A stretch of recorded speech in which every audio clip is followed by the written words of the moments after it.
શાસ્ત્ર વિચારણે કનિપુણો સધર્મ સંસ્થાપકો લોકાનામ હિતકારિણો ત્રિભુવને માન્યો શરણ્યાકરો રાધા કૃષ્ણ પદારવિંદ ભજને નંદે નમતાલિકો વંદે રૂપ સનાતન રઘુયુગો શ્રીજીવ ગોપાલકો શ્રીજીવ ગોપાલકો. સ્વાગત છે બધા ભક્તોનું. પ્રતિ સપ્તાહ ભગવાન શ્રી રામચંદ્રના એક પરમ ભક્ત અને ચતુર્થ સંપ્રદાયમાં આવેલા એક મહાન આચાર્ય શ્રીપાદ રામાનુજાચાર્યની કથાને ઘણા સપ્તાહથી આપણે અહીંયા શ્રવણ કરી રહ્યા છીએ. એ કથાની અંતર્ગત ગત સત્રમાં આપણે જોયું કે રામાનુજાચાર્યનો જન્મ કેવી રીતે થયો, આ પૃથ્વી ઉપર કેવી રીતે આવિર્ભૂત થયા, અને જન્મ થયા પછી એ રામાનુજાચાર્ય પોતાના ગુણોના કારણે કેવી રીતે વૈષ્ણવના સમાજમાં પ્રસિદ્ધ થયા અને અપાર બુદ્ધિ પ્રતિભાના કારણે બહુ નાની વયમાં વિદ્વાન થઈ ગયા. અને વિદ્વાન થયા પછી ધીમે ધીમે પોતાના પિતાનો સંગ છૂટી ગયો. પિતાના મૃત્યુ પછી કાંચીપુરમ નામના શહેરમાં આવીને રહ્યા અને એ કાંચીપુર નામના શહેરમાં એમને એક ગુરુ ધારણ કર્યા. એમના જીવનના સૌથી પહેલા ગુરુ, જેનું નામ હતું યાદવ પ્રકાશ. આ યાદવ પ્રકાશના ગુરુકુળમાં દાખલ થયા પછી રામાનુજાચાર્ય ઘણો સમય ત્યાં વિતાવ્યો અને તત્પશ્ચાત એક દિવસ ગુરુ અને શિષ્ય વચ્ચે વાદ થયો. એ વાદમાં આ રામાનુજાચાર્ય, જેનું બાળપણનું નામ હતું લક્ષ્મણ, આ લક્ષ્મણ નામના એક નાના છોકરાએ પોતાના ગુરુને શાસ્ત્રાર્થની અંદર પરાજિત કરી દીધા. અને આનાથી આવી ઘટનાઓ જ્યારે વારંવાર આશ્રમમાં બનતી ગઈ ત્યારે એ ગુરુએ મનમાં વિચાર કર્યો કે કોઈ પણ રીતે આને આપણા રસ્તામાંથી હટાવવો પડશે, નહીતર આપણો સંપ્રદાય બંધ થઈ જાય. અને ત્યાં સુધી આ કથાને આપણે જોઈતી. તો આવો આગળની કથાનું શ્રવણ કરીએ. આજે શાસ્ત્રની અંદર કઠ ઉપનિષદમાં લખ્યું છે કે શ્રવણની આપી બહુ ભીર્યો ન લભ્ય. આ સંસારમાં આત્માના સંબંધમાં સાંભળવાનું સૌભાગ્ય બહુ ઓછા લોકોને પ્રાપ્ત થાય છે. બીજું ઘણું બધું સાંભળતા હોય, પણ પોતાના આત્માના વિષયમાં કહે છે. આત્મા અર્થાત જે શરીરથી રહેવા વાળું એક ભિન્ન તત્વ છે, એક અલગ તત્વ છે. પણ આપણે બધાને એક સમાન માનતા હોય, આત્મા એ જ પરમાત્મા છે. પણ શરીરથી અલગ રહેવા વાળું જે ભગવત તત્વ છે, ભગવાન જેને ભગવદ્ ગીતામાં કહે છે મમૈ વાંશ જીવ લોકે જીવ ભૂત સનાતન. ભગવાનનો એ સનાતન અંશ આત્મા, અને એના વિષયમાં શ્રવણ, એના વિષયમાં સાંભળવું એ આ દુનિયામાં બહુ દુર્લભ છે. અને કહે છે કે શૃણવંતોપી બહવો યમ ન વિદુહુ. કદાચ કોઈ આત્માના વિષયમાં સાંભળવાની જિજ્ઞાસા કરવા વાળો વ્યક્તિ મળી જાય, પણ કહે છે કે એના કરતા વધારે દુર્લભ એ આત્માના વિષયમાં સંભળાવવા વાળા વ્યક્તિ છે. સીધો અર્થ એનો એ છે કે આ સંસારની અંદર શ્રોતાઓ કદાચ મળી જાય, પણ વક્તા મળવા બહુ મુશ્કેલ છે. અને કે કારણ શા માટે આ બે દુર્લભ છે? શ્રોતાઓ તો દુર્લભ છે, પણ શ્રોતાઓ કરતા વક્તા વધારે દુર્લભ છે. કારણ કે આત્માના વિષયમાં જે લોકો સંભળાવે છે, આત્માનું જેમની પાસે જ્ઞાન છે, એ આત્માને તત્વથી જાણવા વાળા લોકો આ દુનિયામાં બહુ ઓછા છે. બહુ ઓછા લોકો છે. કારણ કે બાકી તો અજ્ઞાનની અંદર લોકો બહુ ઘણું શ્રવણ કરતા રહે છે. કોઈની પણ પાસે જાય અને કોઈ પણ વ્યક્તિ કાંઈ પણ સંભળાવી દે તો એ બધાને સીધું ગ્રહણ કરી લે. આવા વ્યક્તિઓ પોતાના જીવનને ઘોર અંધકાર તરફ ધકેલી રહ્યા છે. કોઈ પણ વ્યક્તિ આ સંસારમાં આવે અને એ વ્યક્તિ આવીને એમ કહી દે કે હું ભગવાન છું, અને સંસારના લોકોની મૂર્ખતા જુઓ, એને ભગવાન માનીને પૂજવા મળે છે. એક પેઢી વહી જાય, બીજી પેઢી વહી જાય, અને ત્રીજી પેઢીના બાળકો તો એને ભગવાન જ માનવાના છે. તમે આજ જેને સાધુના રૂપમાં માનતા હોય એ કાલે કોઈના માટે ભગવાન થઈ જાય છે. અને આવું શા માટે થાય છે ખબર છે? કારણ કે આત્મા અને પરમાત્માના વિષયમાં આપણે તત્વથી સાંભળતા નથી. એટલે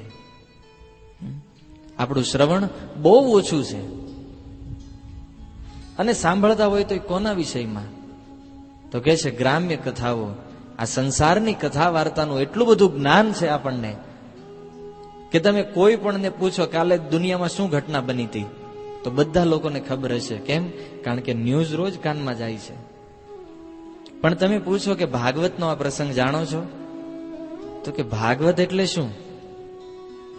એ આપણને પ્રશ્ન કરે, ભાગવત એટલે શું? કેમ? કારણ કે આત્માના વિષયમાં ક્યારેય જિજ્ઞાસા નથી કરી. વેદાંત સૂત્રનું પ્રથમ વાક્ય છે અથાત બ્રહ્મ જિજ્ઞાસા. આ દુનિયામાં આવી અને સૌથી પહેલા વ્યક્તિએ બ્રહ્મના વિષયમાં જિજ્ઞાસા કરવી જોઈએ. પણ હવે કોઈ પૂછે બ્રહ્મ કોને કહેવાય? બ્રહ્મ એટલે શું?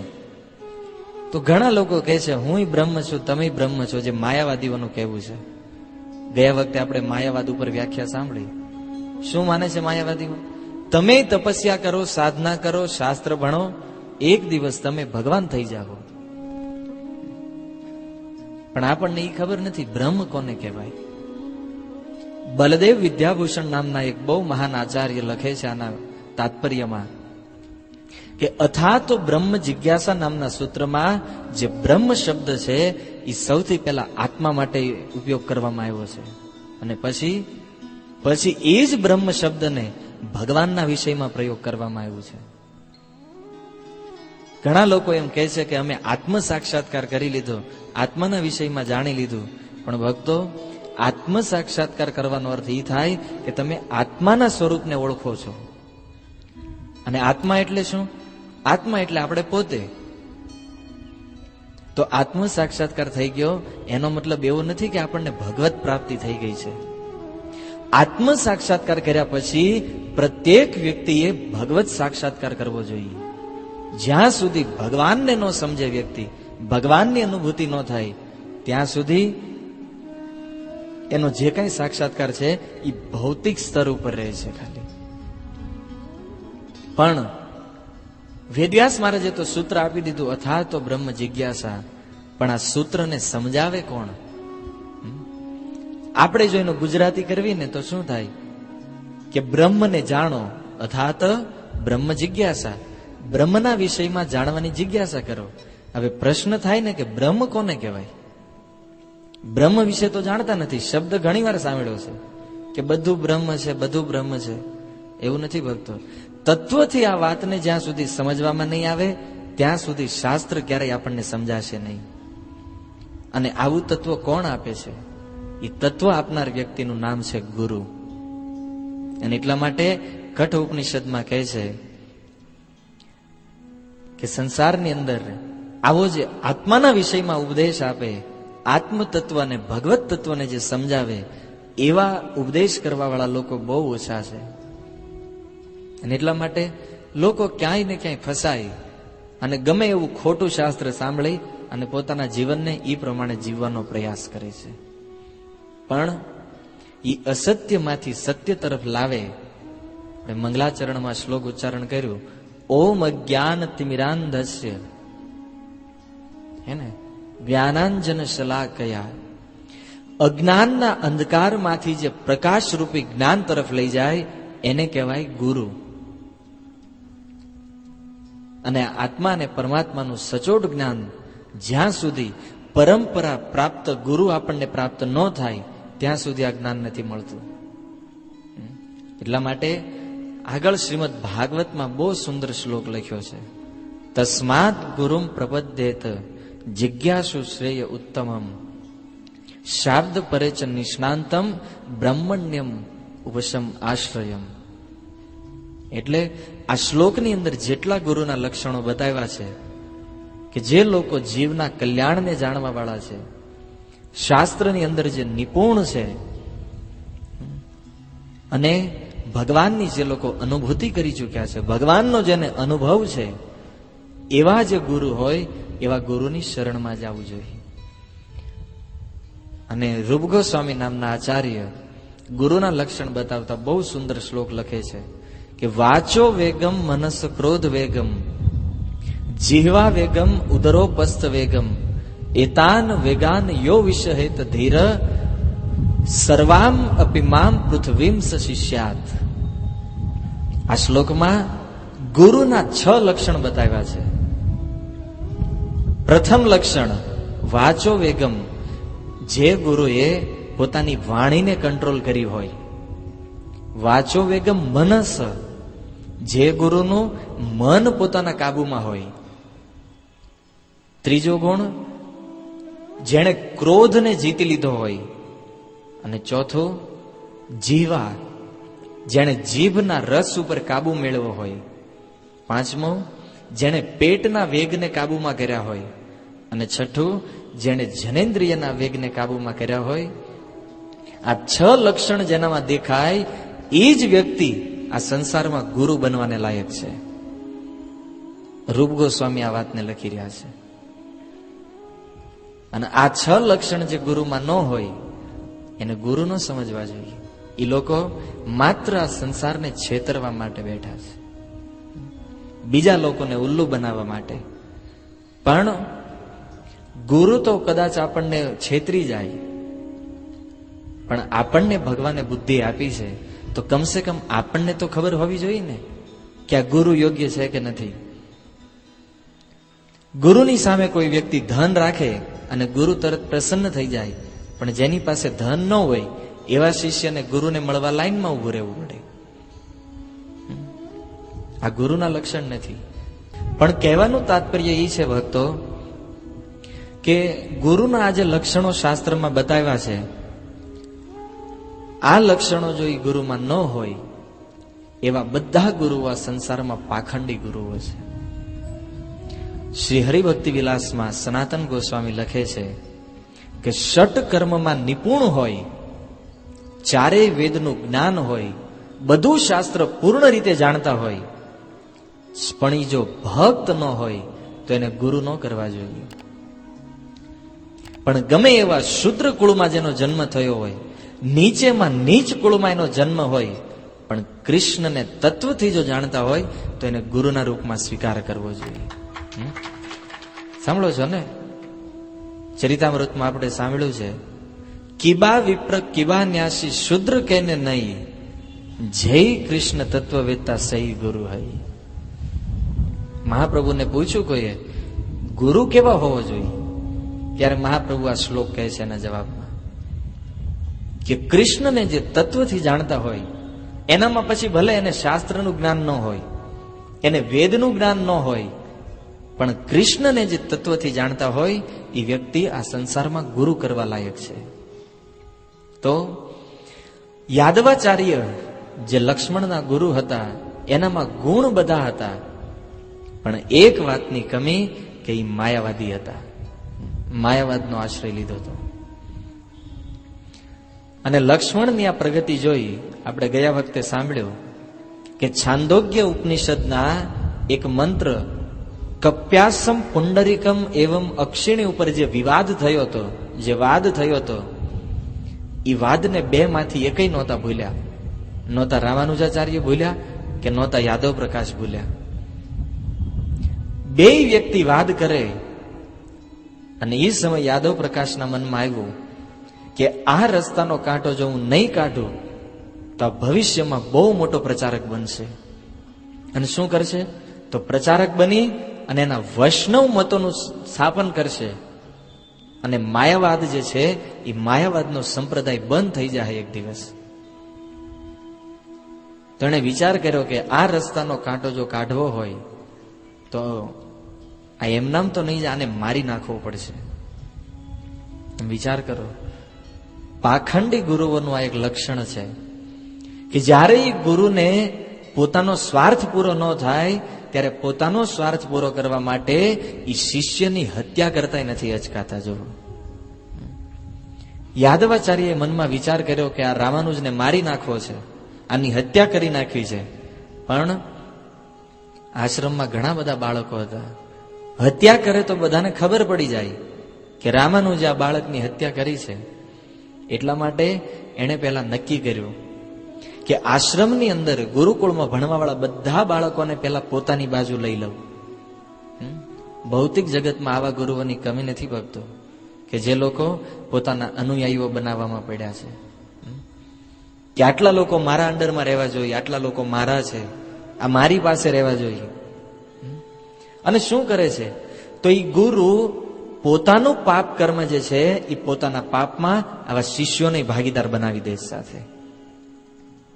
શિષ્ય પાપ નથી કરતા, પણ શિષ્ય કોના માટે પાપ કરે છે? પોતાના ગુરુ માટે થઈ. ગુરુ ખોટું કરતા હોય, શિષ્ય જાણતા હોય કે આ ગુરુ હકીકતમાં ખોટું કાર્ય કરી રહ્યા છે, છતાં શિષ્ય એનો સાથ આપે છે. શું સમજીને? ગમે એમ તો આપણા ગુરુ છે ને ભક્તો. આવું જેટલા જેટલા લોકો ચલાવશે, સાંભળો ભાગવત શું કહે છે એને. ભાગવતમાં સ્પષ્ટ લખ્યું છે કે આ સંસારની અંદર કોઈ પાપ કરવા વાળો વ્યક્તિ એ પાપના ફળનો ભાગીદાર છે, પણ સાથે જેટલા જેટલા વ્યક્તિઓને સાથ આપી રહ્યા છે એ બધા જ વ્યક્તિઓ સમાન રૂપે પાપના ભાગીદાર છે. એટલા માટે કોઈ પણ વ્યક્તિના ખરાબ કાર્યમાં સાથ આપતા પહેલા વિચાર કરવો જોઈએ. તો યાદવ પ્રકાશે ગુરુકુળની એક મીટિંગ બોલાવી અને એ મીટિંગમાં બધા બાળકોને બોલાવ્યા, બે બાળકને ન બોલાવ્યા. એ બેમાં એક હતા રામાનુજ અને બીજા હતા એ રામાનુજના માસિયાઈ ભાઈ, એમના માસીનો છોકરો ગોવિંદ. આ બે બાળકો ન બોલાવ્યા. હવે બધા બાળકોને આ યાદવ પ્રકાશે કીધું કે હું તમને જે ભણાવું છું એમાં તમને કઈ તકલીફ છે? તો બધા બાળકો કીધું નહીં, તમે તો પરમ વિદ્વાન છો અને તમે જે ભણાવો છો એ તો યોગ્ય વસ્તુ છે, અમને એમાં કોઈ ઓબ્જેક્શન નથી. તમને મારા જ્ઞાનમાં વાંધો નથી, તમને મારા આચરણમાં કોઈ તકલીફ છે? તો બધા બાળકોએ કીધું કે નહીં, આચરણમાં કોઈ તકલીફ નથી. તમને હું જે માયાવાદ ભણાવી રહ્યો છું આ માયાવાદમાં કોઈ તકલીફ છે? તો બધા બાળકો કીધું નહીં ગુરુદેવ, તમે જે કાંઈ આપો છો, તમે જે વાદ શીખવો છો એ તો શંકરાચાર્યના મત અનુસાર છે, તો તમારા જ્ઞાનમાં ખામી કઈ રીતે હોઈ શકે? હવે યાદવ પ્રકાશને લાગ્યું કે ધીમે ધીમે આ બધા બાળકો મારી બાજુ આવતા જાય છે. અને જ્યારે યાદવ પ્રકાશને પૂર્ણ વિશ્વાસ થઈ ગયો કે આ બધા બાળકો મારું સમર્થન કરે છે, ત્યારે એણે કીધું તો આપણા આશ્રમમાં જે લક્ષ્મણ નામનો બાળક છે એ આ સિદ્ધાંત અને આ જ્ઞાનથી વિરુદ્ધ છે, તો બોલો શું કરવું જોઈએ? તો એક બાળકે કીધું કે ગુરુદેવ એક કામ કરો, એને તમે પાઠશાળામાંથી કાઢી મૂકો, ગુરુકુળમાંથી બહાર કાઢી મૂકો એને. તો બીજો બાળક કે નહીં, આને ગુરુકુળમાંથી બહાર ન કાઢવો જોઈએ. કેમ? કારણ કે જો તમે આને ગુરુકુળથી બહાર કાઢશો તો એ કાલે બહાર જઈને પોતાની નવી પાઠશાળા ચાલુ કરશે, અને એ તો આપણા ગુરુનો ડર છે કે આ પ્રચારક ન બને. તો બધા બાળકો કીધું નહીં, વાત બરાબર છે. એને જો આપણે ગુરુકુળમાંથી કાઢી મૂકશું તો એ પોતે સ્વતંત્ર પ્રચાર કરશે અને વિદ્વાન તો છે જ. તો ધીમે ધીમે આવી રીતે બધાના મંતવ્યો લીધા અને અંતે યાદવ પ્રકાશે કીધું કે બાળકો, મારા મનમાં એક યોજના છે.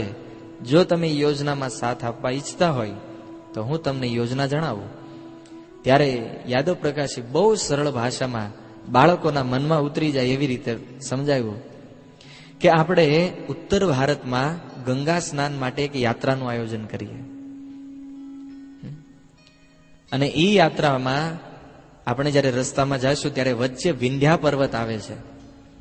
વિંધ્યા પર્વતમાં બહુ મોટું જંગલ છે અને જંગલની અંદર જયારે જઈશું ત્યારે રામાનુજને જંગલમાં એકલો છોડી દઈશું, જેના કારણે એ જંગલી પશુઓ એને મારી નાખે અને ત્યાર પછી આપણે ત્યાંથી આગળ ચાલશું. તો એક છોકરાએ પૂછ્યું કે રામાનુજ તો બ્રાહ્મણ છે અને બ્રાહ્મણની જો હત્યા કરશું, બ્રાહ્મણને જો મારશું તો આપણને બ્રહ્મ હત્યાનું પાપ લાગશે.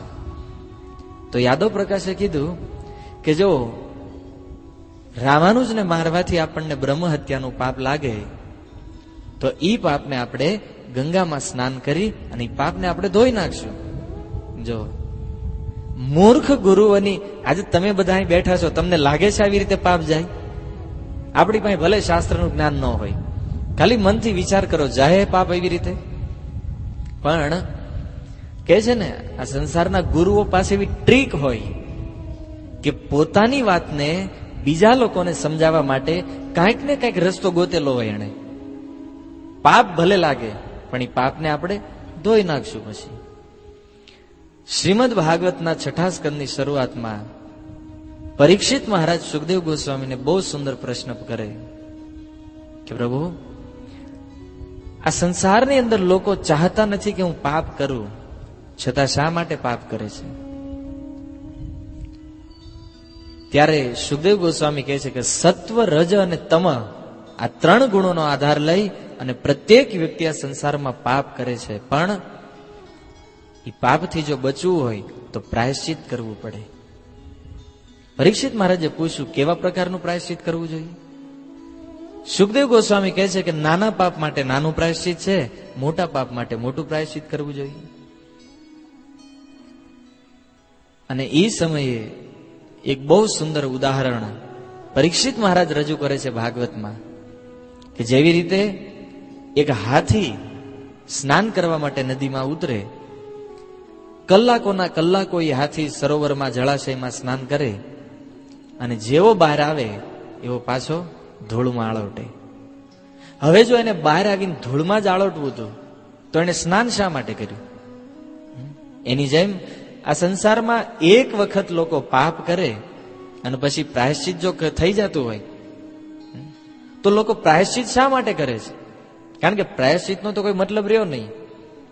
પ્રાયશ્ચિત ત્યારે કરવું જોઈએ કે એક વખત પાપ થઈ ગયું, તમે એનું પ્રાયશ્ચિત કર્યું, તમને એ પાપમાંથી મુક્તિ મળી ગઈ, તો બીજી વાર જીવનમાં ક્યારેય પાપ ન થાય.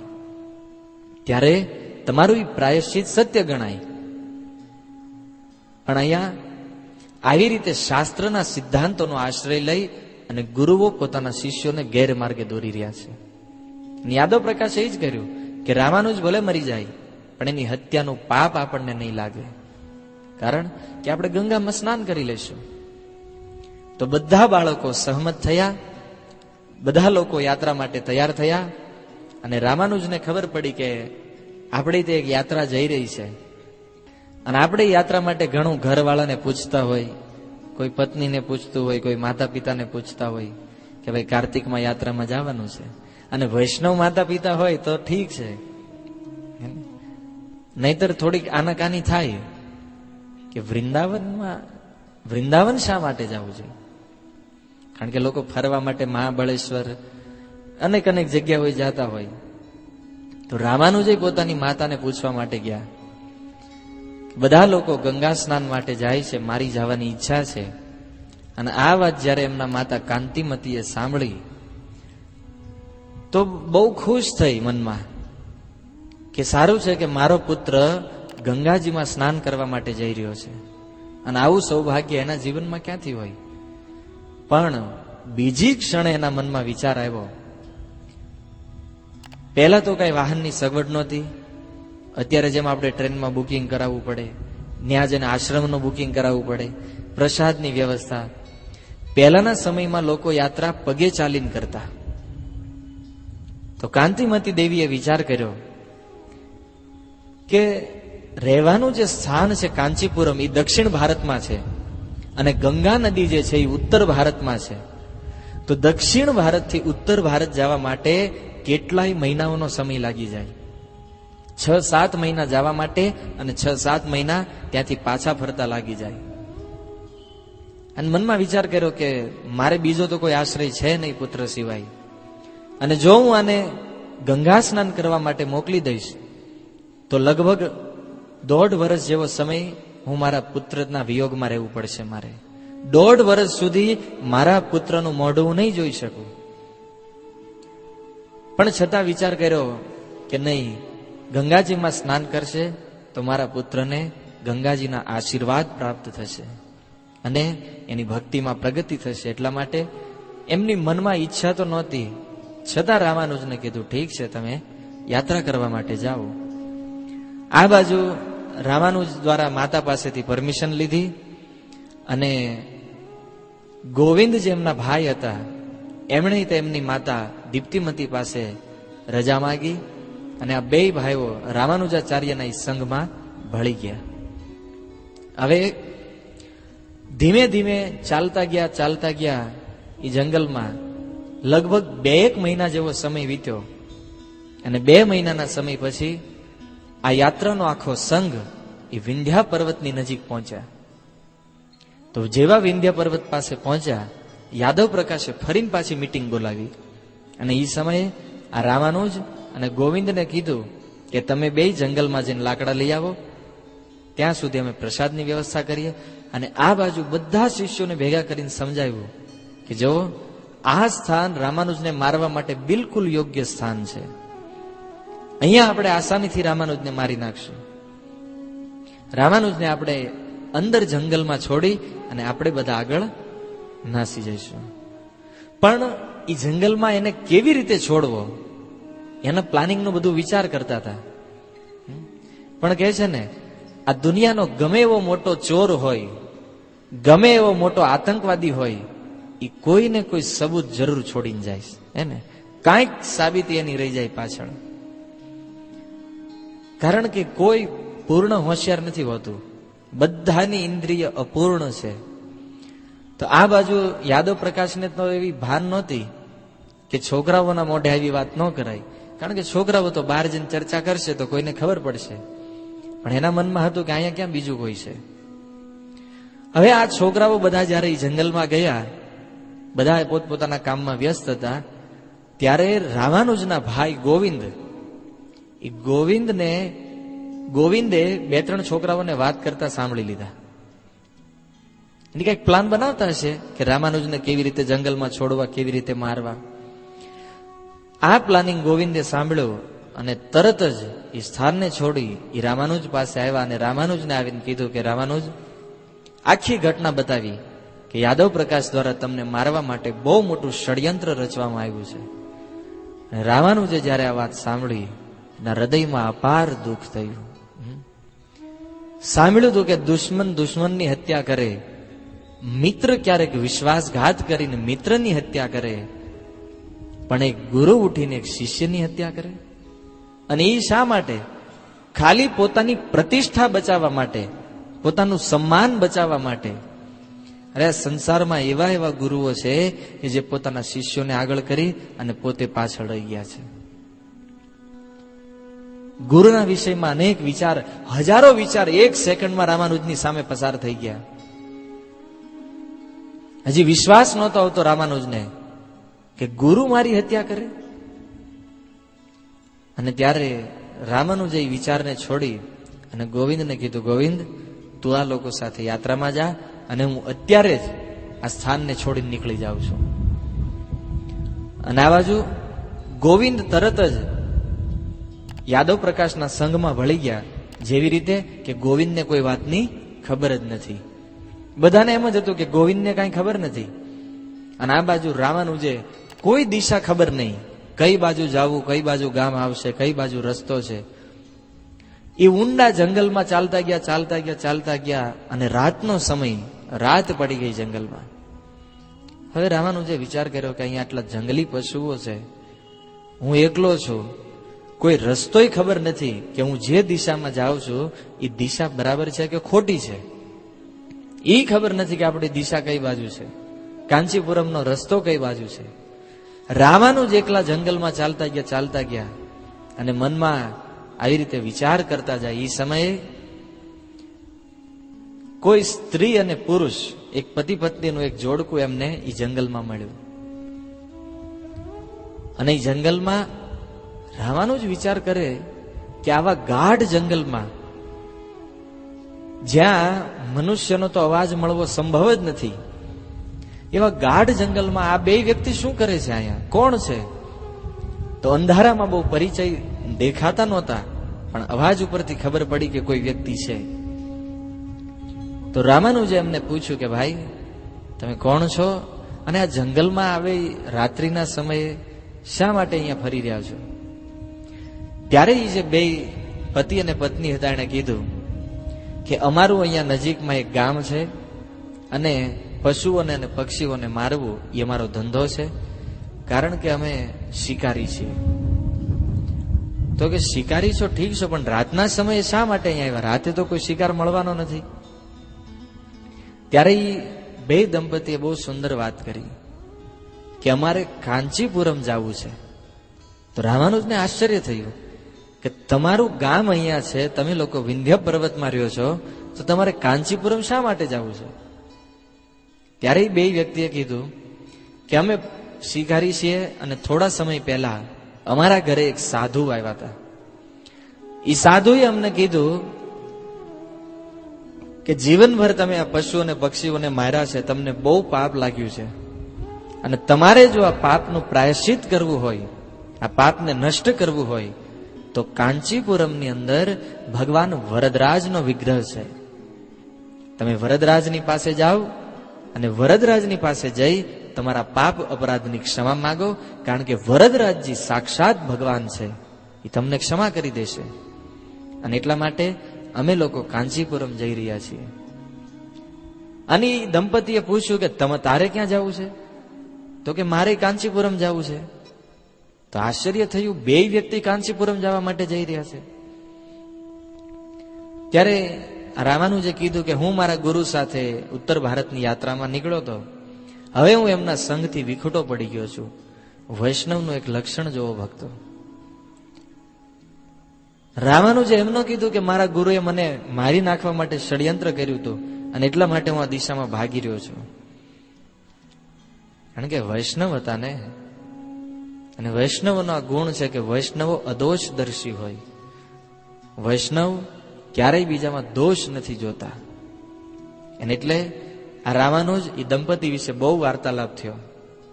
ત્યારે એ દંપતીએ રામાનુજને કીધું કે જો ભાઈ, રાત્રિનો સમય થઈ ગયો છે, જંગલમાં બહુ બધા શિકારી પશુ પક્ષીઓ આતે રહેતા હોય, તો એક બહુ સુંદર મોટું ઝાડ ગોત્યું અને વિચાર કર્યો કે આ ઝાડ નીચે રહી અને આ રાત આપણે અહીંયા વિતાવી દેવી અને કાલે સવારે પાછા ચાલશું.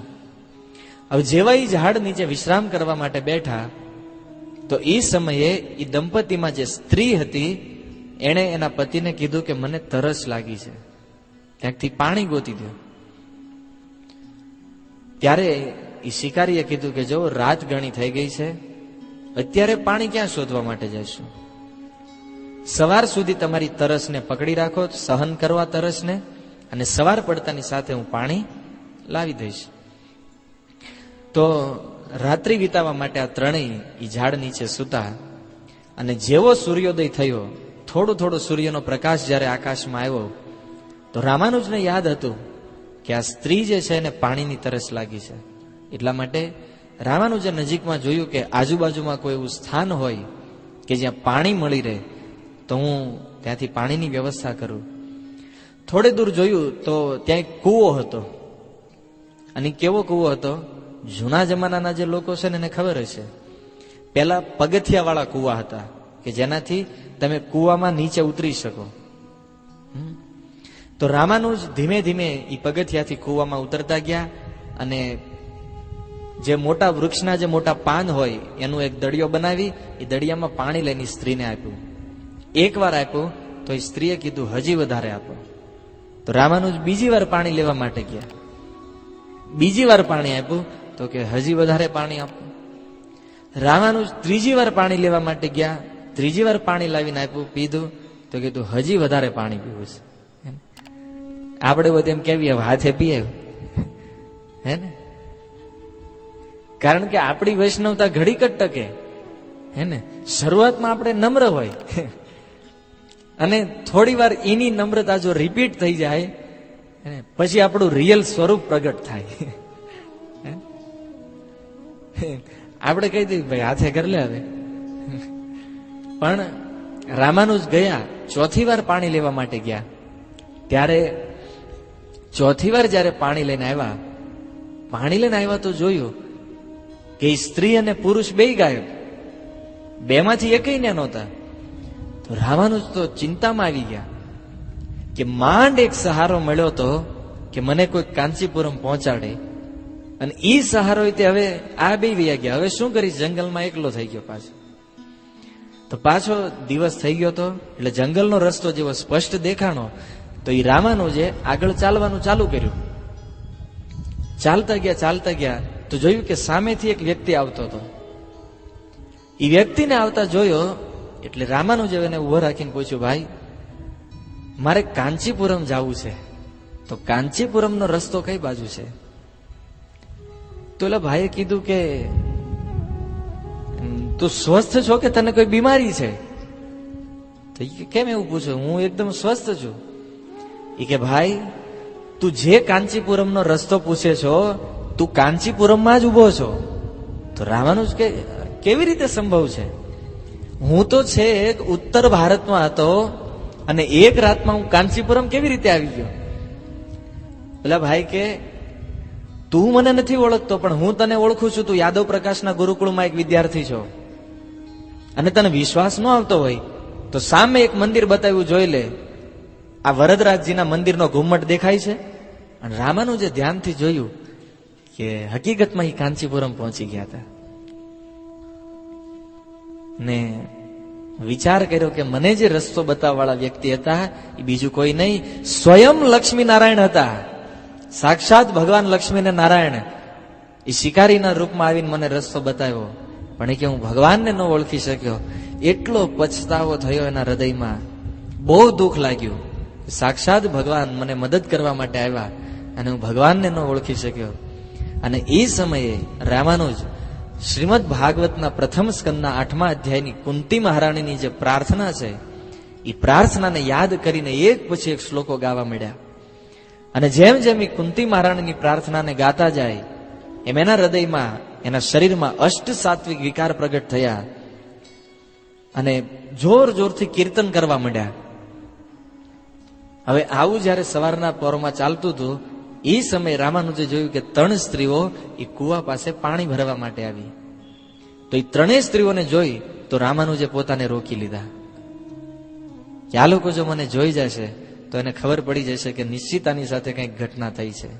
એટલે રામાનુજે પોતાના ભાવને, એ ભગવાન પ્રતિ જે ભાવ નીકળ્યો હતો એ ભાવને પોતાના હૃદયમાં દબાવી અને રામાનુજ સીધા પોતાના ઘરે ગયા. અને ઘરે ગયા તો કાંતિમતી દેવી આશ્ચર્યમાં, રામાનુજ આટલો જલ્દી આવી ગયો પાછો? ત્યારે રામાનુજે કાંતિમતી દેવી અને એમની પત્ની હતી રક્ષકંવલ એ બેયને આખી ઘટનાનું વર્ણન કર્યું. અને આ ઘટના જયારે કાંતિમતી દેવીએ સાંભળી બહુ દુઃખ લાગ્યું એમના હૃદયમાં. અને એ સમયે ગોવિંદના જે માતાજી છે દીપ્તિમતી દેવી એની સાથે હતા. ત્રણેય આ ઘટના સાંભળી અને રામાનુજને કીધું, રામાનુજ આ વાત હવે તું બીજા કોઈને ન કરતો. અને એ સમયે બરાબર જયારે રામાનુજ આવતા હતા પાછા, ત્યારે એમના ગુરુ જે સૌથી પહેલા એમને મળતા હતા રસ્તામાં, શું નામ છે એમનું? કાંચીપૂર્ણ, જે શુદ્ર જાતિમાં જેનો જન્મ થયો હતો. એ કાંચીપૂર્ણ રામાનુજના ઘરે આવ્યા અને બે ગુરુ શિષ્યોએ મળી સાથે પ્રસાદ લીધો. અને પ્રસાદ લઈને જયારે બે સાથે બેઠા હતા ત્યારે રામાનુજે આખી ઘટના એમને બતાવી. કે યાદવ પ્રકાશ દ્વારા કેવી રીતે પોતાને મારવાનું ષડયંત્ર થયું, અને એ ષડયંત્રમાંથી કેવી રીતે મને, એને કીધું નહીં કે ભગવાન લક્ષ્મીનારાયણ આવ્યા હતા, એને કીધું કે મને એક શિકારી દંપતી મળ્યું હતું, અને આ શિકારી દંપતીએ કેવી રીતે મારી રક્ષા કરી. અને કાંચીપૂર્ણ તો મહાન વૈષ્ણવ હતા, વૈષ્ણવ આભૂષણ હતા. કાંચીપૂર્ણએ થોડી વારમાં જાણી લીધું કે આ તો સાક્ષાત લક્ષ્મી અને નારાયણ હતા. અને ત્યારે રામાનુજને કીધું, રામાનુજ, ભગવાન લક્ષ્મીનારાયણની તારી ઉપર બહુ મોટી કૃપા છે કે બાળ વયમાં તને મદદ કરવા માટે સાક્ષાત ભગવાન અહીંયા પ્રગટ થયા.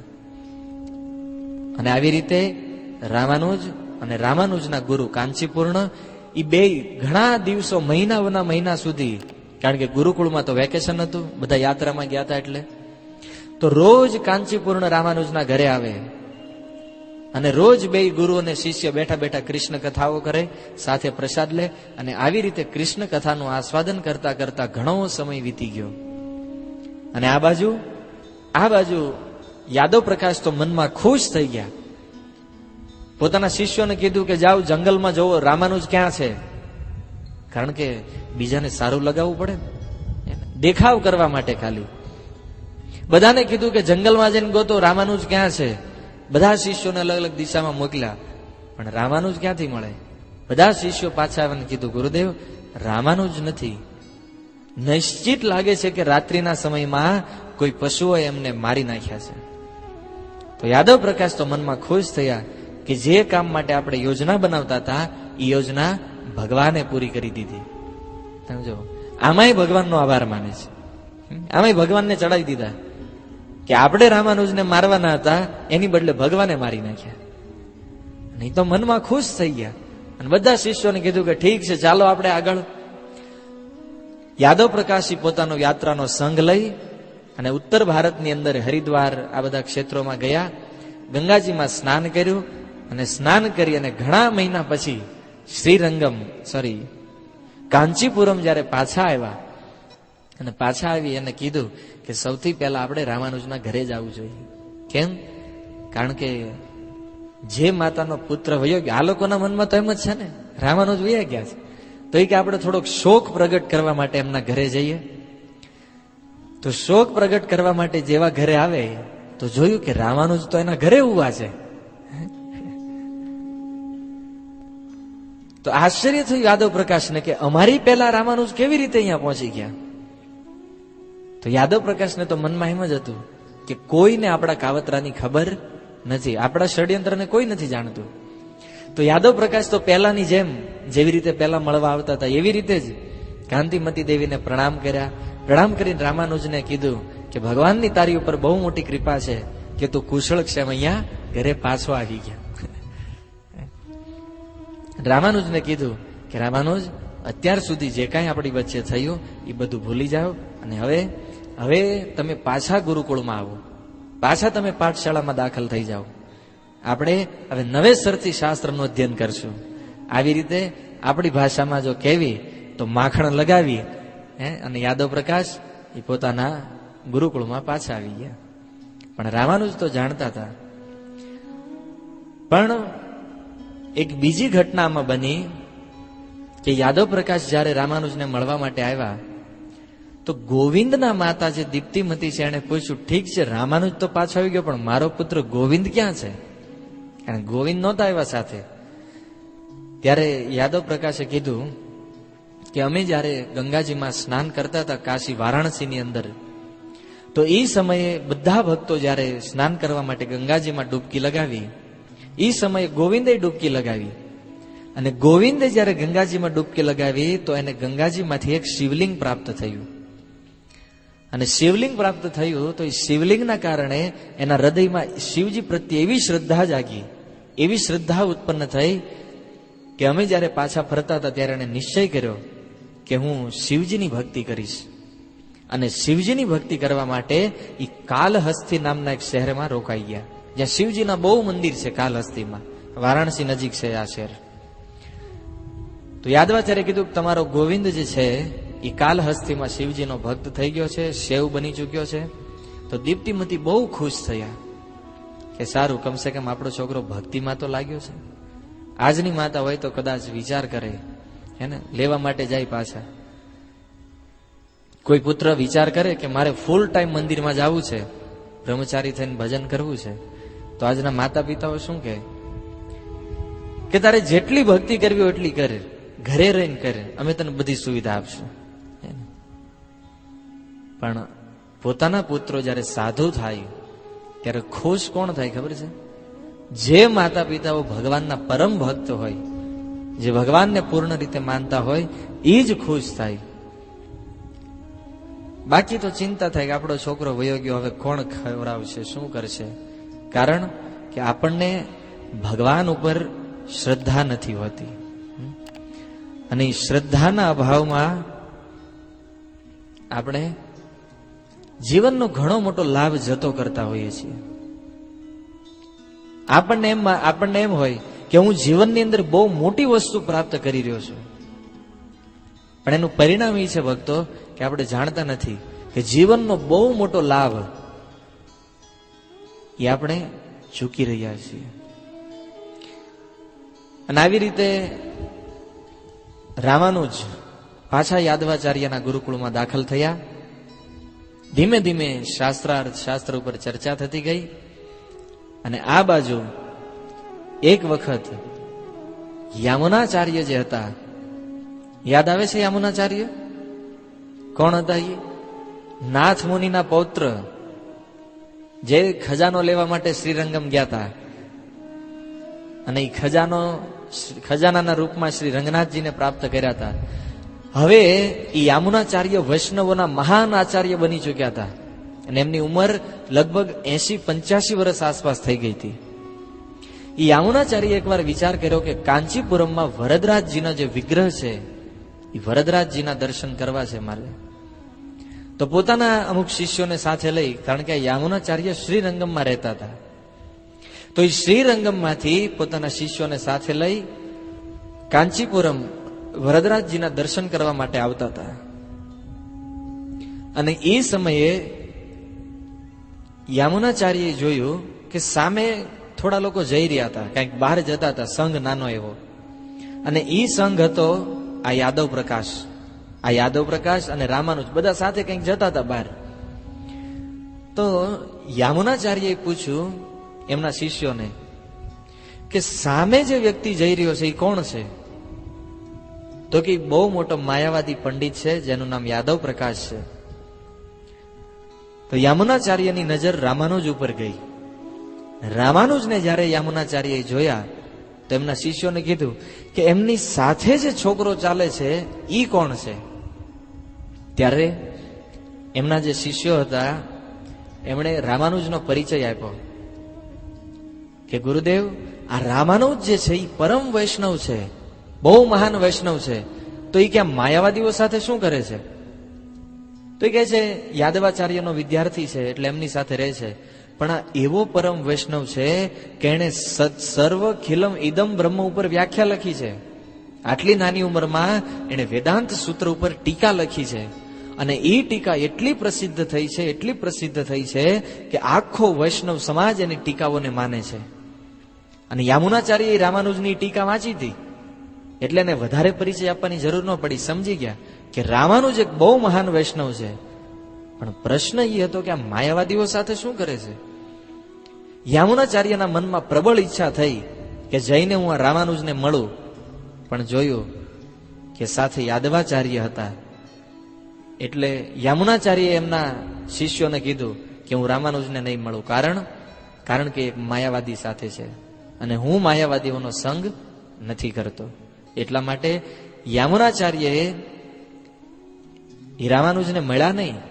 રામાનુજને મળવાનું છોડી હૃદયમાં તો દુઃખ લાગ્યું, કારણ કે આવા મહાન વૈષ્ણવ.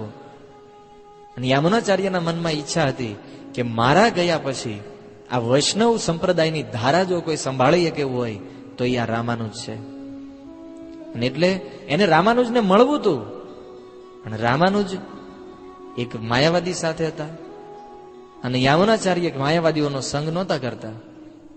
એટલે સીધા વરદરાજજીના દર્શન કરવા માટે ગયા, અને વરદરાજજીના દર્શન કરી વરદરાજજીને હાથ જોડીને પ્રાર્થના કરે છે, પ્રભુ, હું જો તમારો થોડોય શુદ્ધ ભક્ત હોઉં મારી અંદર થોડી જો ભક્તિ હોય, અને તમારું નામ જ છે વરદરાજ. વરદરાજ મતલબ જે વરદાન આપવામાં સૌથી શ્રેષ્ઠ છે, તરત જ જે વરદાન આપી દે એ વિગ્રહ ભગવાન શ્રી કૃષ્ણનો વિગ્રહ છે, જેનું નામ છે વરદરાજ. એ વરદરાજજીને જઈને પ્રાર્થના કરી કે પ્રભુ, હું જો થોડોય ભક્ત હોય, મારી અંદર થોડી શુદ્ધ ભક્તિ હોય, તો એ ભક્તિના પ્રભાવે તમે મને એવું વરદાન આપો કે આ રામાનુજ જે છે એ આ યાદવ પ્રકાશનો સંગ છોડી અને એક વૈષ્ણવ બને. હાલાકી વૈષ્ણવ હતા, પણ આ માયાવાદીઓના સંગથી અલગ થઈ અને વૈષ્ણવ સંપ્રદાયનો પ્રચાર કરે, પોતાની સાથે ભળી જાય. વરદરાજજીને રામાનુજ માટે બહુ પ્રાર્થના કરી, બહુ વરદાન માંગ્યા, અને વરદરાજજીના દર્શન કરી અને યામુનાચાર્ય જે છે એ શ્રીરંગમ પાછા વયા ગયા. આ બાજુ યાદવ પ્રકાશ અને જે આખા શિષ્યોનો જે ગણ હતો એ ક્યાં જતા હતા ખબર છે? સમય થઈ ગયો છે, જાણવું છે કે આવતી વખતે? હે, ઠીક છે, નાનો એવો પ્રસંગ છે, 2-5 મિનિટ શ્રવણ કરીએ. તો આ લોકો એક રાજાને મળવા માટે જતા હતા, અને એ રાજાને પ્રોબ્લેમ શું હતો ખબર છે? એ રાજાની જે કન્યા હતી રાજકુમારી, એ રાજકુમારીમાં એક ભૂત આવી ગયું હતું. હે ને, સાંભળ્યું છે? કોઈ પુરુષને ભૂત વળગે એ તો નવી વાત છે, નવી નહીં, સામાન્ય વાત છે, પણ સ્ત્રીને ભૂત વળગે તે આશ્ચર્ય છે આ સંસાર. કારણ કે કવિ કહી રહ્યા છે, ભૂત વળગે તો કોઈ પુરુષને વળગે, કારણ કે સ્ત્રીમાં ક્યારેય ન આવે, કારણ કે સ્ત્રીમાં અને ભૂતમાં કોઈ ફેર નથી. કેમ ફરક નથી? લગ્ન જેટલા એ કર્યા છે એ બધાને અનુભવ છે, હે, કે ભૂતમાં અને સ્ત્રીમાં. ભૂત એકવાર સારું, કારણ કે અંદર રહીને હેરાન કરે, લોકોને ખબર પડે કે આનામાં ભૂત છે. પણ આ એવું ભૂત છે કે ગમે એટલા ભૂવા લાવો, દોરા કરો, ધાગા બાંધો, એ નીકળે જ નહીં. એક વખત જીવનમાં આવ્યું હે ને, એ મરો તો જાય, પછી ન જાય. ઠીક છે, આ તો એક ઉત્પ્રેક્ષા છે કવિઓની. પણ એ રાજાની જે કન્યા હતી, એ રાજાની કન્યામાં ભૂત પ્રવેશી ગયું. તો એ રાજાને કોઈએ કીધું છે કે ભાઈ આપણા રાજ્યમાં યાદવ પ્રકાશ નામના બહુ મોટા વિદ્વાન છે, અને આ વિદ્વાન એના મંત્રોથી, શ્લોકોથી આ ભૂતને કાઢી નાખશે. તો રાજાએ આમંત્રણ આપ્યું હતું આ યાદવ પ્રકાશને. અને યાદવ પ્રકાશના મનમાં એમ હતું કે હું રામાનુજને સાથે લેતો જાઉં. કેમ? કારણ કે હું જો એ રાજકુમારીના શરીરમાંથી ભૂત કાઢી નાખીશ તો મારો યશ બહુ મોટો ફેલાઈ જશે, અને રામાનુજની કોઈ હામુય નહીં જોવે. એટલે રામાનુજને નીચા બતાવવા માટે આ યાદવ પ્રકાશ એને સાથે લઈ ગયા. હવે આ બાજુ ઘટના એવી બની કે રાજકુમારીના શરીરમાં જે ભૂત હતું એ ભૂત કાઢવા માટે યાદવ પ્રકાશ બેઠા સામે, અને યાદવ પ્રકાશે બધી સામગ્રી મંગાવી, કંઈક ફૂલ, જળ પાત્ર, આ બધું. મંત્રો બોલતા જાય, એક પછી એક મંત્ર બોલે, અને એ જળ પાત્રમાંથી જળ લઈ એ રાજકન્યા ઉપર છાંટે, એ રાજકુમારી ઉપર. તો રાજકુમારી જોર જોરથી હસવા લાગી. યાદવ પ્રકાશ વારંવાર જળ નાખે તો ઓલી જે રાજકુમારી છે એ એટલા જ જોરથી હસવા લાગે, અને છેલ્લે એ રાજકુમારીના શરીરમાં જે ભૂત હતું એ ભૂત બોલ્યું. શું કે? યાદવ પ્રકાશ, તું કદાચ ગમે એટલા મંત્રો બોલીશ, તારા મંત્રમાં એ પાવર નથી કે તું મને અહીંથી ભગાડી એક. બધા લોકોની જોતા રાજા સામે ઉભા છે, કેટલા બધા લોકો સામે ઉભા છે, છતાં યાદવ પ્રકાશને થયું કે જો હું મંત્ર બંધ કરી દઈશ તો લોકો વિચાર કરશે કે યાદવ પ્રકાશ આટલા મોટા વિદ્વાન છે, છતાં એક ભૂતને ન કાઢીએ કે. તો ઓલું ભૂત ના પાડે, હું નહીં જાઉં, તો આ સામેથી પાણી નાખે, નીકળ. ભૂત ના પાડે, નહીં નીકળું. યાદવ પ્રકાશ કે બહાર નીકળ. આવી રીતે વિવાદ ચાલ્યો. ત્યારે ઓલા પ્રેતે કીધું, ભાઈ યાદવ પ્રકાશ, આ નકામી મહેનત રહેવા દે. તારે જો મને આ રાજકુમારીના શરીરમાંથી કાઢવું જ હોય તો તારો એક શિષ્ય છે રામાનુજ, એ રામાનુજને મારી પાસે મોકલ, તો હું આના શરીરને છોડીને નીકળી જઈશ. આ પ્રેત જયારે બોલ્યું તો યાદવ પ્રકાશ ત્યાંથી હટી ગયા. કારણ કે હવે તો સીધી ડિમાન્ડ થઈ ગઈ કે રામાનુજ આવે તો જ ઈ ભૂત બહાર નીકળે. તો રામાનુજને લાવ્યા સામે, ત્યારે ઈ પ્રેતે કીધું.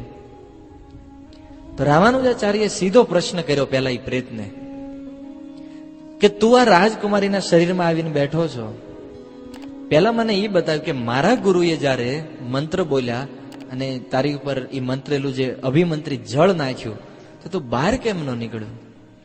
ત્યારે ઈ પ્રેત જે છે એ યાદવ પ્રકાશના પૂર્વ જન્મની કથા સંભળાવે છે કે આ યાદવ પ્રકાશ નામનો જે વ્યક્તિ છે એ પૂર્વ જન્મની અંદર ગોહ સાપ હતો. ગોહ સાપ જાણો છો ને? ગરોળી જેવું પ્રાણી હોય, આટલું મોટું હોય. ગુજરાતીમાં શું કહે ને? ગોહ. એને સંસ્કૃતમાં ગોહ સાપ કહેવાય. એ ગોહનું તે ગોહ કરી નાખ્યું છે આપણે કાઠિયાવાડી હોય, એનું હકીકતમાં નામ ગોહ સાપ છે. તો આ યાદવ પ્રકાશ જે છે એ પૂર્વ જન્મમાં એક ગોહ સાપ હતા. અને બન્યું એવું કે ભગવાનના કોઈ ભક્ત, જે આપણે ખબર ને પ્રસાદ લઈને બધા પથ્થર ફેંકી દે, તો ભગવાનના એક ઉત્સવની અંદર બધા વૈષ્ણવોએ જે પ્રસાદ ખાઈને જે પથ્થર ફેંકી દીધા હતા, એ વૈષ્ણવોનું ઉચ્છિષ્ટ ખાવાથી અને ગોહ સાપમાંથી આ એક વિદ્વાનનો જન્મ પ્રાપ્ત થયો છે. તમે જુઓ, ભગવાનના જે ભક્તો છે એને ક્યારેય સામાન્ય ન માનવા જોઈએ વૈષ્ણવોને, કારણ એ વૈષ્ણવોમાં એટલો પાવર છે કે એ વૈષ્ણવોનું ઉચ્છિષ્ટ કોઈ પશુ પક્ષી જો ગ્રહણ કરી લે ને તો બીજો જન્મ એનો મનુષ્યના રૂપમાં થાય. આ વૈષ્ણવો છે. આપણે એમ માનતા હોય કે આવડા તિલક માળા કરીને બધા નીકળી પડ્યા છે. આ કોઈ સામાન્ય વ્યક્તિ નથી ભક્તો, કારણ વૈષ્ણવની મહાનતા આપણે નથી જાણતા. આ એક પ્રેત સમજાવે છે કે ભગવાનના ભક્તોની શું મહાનતા છે. ચૈતન્ય મહાપ્રભુ કહે છે કે ભક્ત મુખ ઉચ્છિષ્ટ, ભક્ત પદ જલ અને ભક્ત પદ રજ, આ ત્રણ વસ્તુ જો કોઈને મળી જાય એને ભગવાન પાસે જાતા આ દુનિયામાં કોઈ ન અટકાવી શકે. કઈ ત્રણ વસ્તુ છે? ભક્ત પદ રજ, ભગવાનના ભક્તોની ચરણ રજ, ભક્ત મુખ ઉચ્છિષ્ટ, ભગવાનના ભક્તોનો એઠો પ્રસાદ, અને ભક્ત પદ જલ, ભગવાનના ભક્તોનું ચરણામૃત. આ ત્રણ વસ્તુ જો કોઈ વ્યક્તિ લઈ લે એને ભગવાન પાસે જવામાં ન કાળ રોકી શકે, ન કળિયુગ રોકી શકે કે ન માયા રોકી શકે. આ ભગવાનના ભક્તોનો પ્રભાવ છે. એટલે જ કહે છે ભક્તો કે ભગવાનની કથામાં જે પાવર છે એ ભગવાનની કથા કરતા 1000 ગણો પાવર એ ભગવાનના ભક્તોની કથામાં છે. અને એટલા માટે એ વૈષ્ણવ ઉચ્છિષ્ટ ખાવાના કારણે આને યાદવાચાર્યનું શરીર પ્રાપ્ત થયું છે. અને આ વાત જયારે સાંભળી બધા લોકોને આશ્ચર્ય થયું. અને ત્યારે એ પ્રેતે કીધું કે રામાનુજ, તમે તમારા ચરણોને ધોઈ અને એ તમારું ચરણામૃત એક પાત્રમાં એકઠું કરો અને તમારા જ ચરણોના ચરણામૃતને મારી ઉપર છાંટો, હું આ રાજકુમારીના શરીરને છોડીને નીકળી જઈશ. તો રામાનુજાચાર્યએ કીધું કે ઠીક છે, હું મારું ચરણામૃત જે છે એ તો નાખી દઈશ, પણ અમને ખબર કેમ પડે કે તે આના શરીરને છોડી દીધું છે? એ સમયે એ પ્રેતે કીધું કે સામે જે અશ્વત્થ વૃક્ષ દેખાય છે, એ જે અશોક વૃક્ષ છે, એ વૃક્ષની જે સૌથી ઉપરની ડાળી છે, એ ડાળી જયારે નીચે, હમણાં 2 મિનિટ પછી ડાળી નીચે તૂટીને પડશે, જયારે હું ડાળી ઉપર જઈને બેસીશ ત્યારે તમે સમજી લેજો કે મેં આ રાજકુમારીના શરીરને છોડી દીધું છે. અને રામાનુજાચાર્યએ પોતાના ચરણોનું જે જળ હતું એ ચરણામૃત એ રાજકુમારી ઉપર છંટકાવ કર્યો, એ રાજકુમારી ઉપર છાંટ્યું અને એ પ્રેત એમના શરીરને છોડી નીકળી ગયું. અને હજારો લોકોના જોતા જોતા એ અશ્વત્થ વૃક્ષની જે સૌથી ઉપરની ડાળ હતી એ ધડામધન નીચે પડી અને બધા લોકોએ જય જયકાર કર્યો. બોલો રામાનુજાચાર્ય કી. આખા રાજમહેલની અંદર રામાનુજાચાર્યનો જય જયકાર થઈ ગયો. અને યાદવ પ્રકાશના મનમાં એટલી ઈર્ષા પ્રગટ થઈ, એવો દ્વેષ થયો કે કરવા આવ્યા હતા કઈક ઊંધું અને થઈ ગયું કઈક ઊંધું. જે શિષ્યને નીચો બતાવવા માટે આવ્યા હતા એ જ શિષ્ય સૌથી મહાન થઈ ગયો. અને બધા લોકો ચર્ચા કરવા માંડ્યા આખા નગરમાં કે જો ગુરુ કરતા એનો શિષ્ય મહાન છે, કારણ કે જે કામ ગુરુ ન કરી શક્યા એ કામ એના શિષ્યએ કર્યું. અને સર્વત્ર ચારેય બાજુ રામાનુજાચાર્યની કીર્તિ ફેલાવા માંડી. અને એવા રામાનુજાચાર્ય ફેમસ થયા કે યાદવ પ્રકાશે તો નિશ્ચય કરી લીધો કે મૃત્યુના ષડયંત્રમાંથી તો બચી ગયો, હવે આને કઈ રીતે કાઢવું. કારણ કે જ્યાં જોવીને એક જ ચર્ચા, કારણ કે યાદવ પ્રકાશને કોઈ જોવે એટલે તરત બોલે આના ગુરુ કરતા તો એનો શિષ્ય હોશિયાર છે. હે ને, વૈષ્ણવ ગુરુ જો હોત ને તો વિચાર કરે કે ના, હકીકતમાં મારો શિષ્ય આગળ જાય છે. વૈષ્ણવ ગુરુ હોય એ ખુશ થાય, પણ આ તો માયાવાદી હતા. એટલી બધી ઈર્ષા હૃદયમાં થઈ અને ઈર્ષાના કારણે એ રામાનુજની આ કીર્તિને સહન ન કરી શક્યા. રામાનુજાચાર્યની કીર્તિને ન સાંભળી, સહન ન થઈ એનાથી. અને એટલા માટે એ રામાનુજાચાર્યને બીજી વાર પોતાના જીવનમાંથી અલગ કરવા માટે એક બીજી ઘટના, એક બીજા ષડયંત્રનો સહારો લીધો. અને શું ષડયંત્ર કરી અને રામાનુજાચાર્યને કેવી રીતે પોતાના આશ્રમમાંથી બહાર કાઢી મૂક્યા એ આપણે આવતા બુધવારે શ્રવણ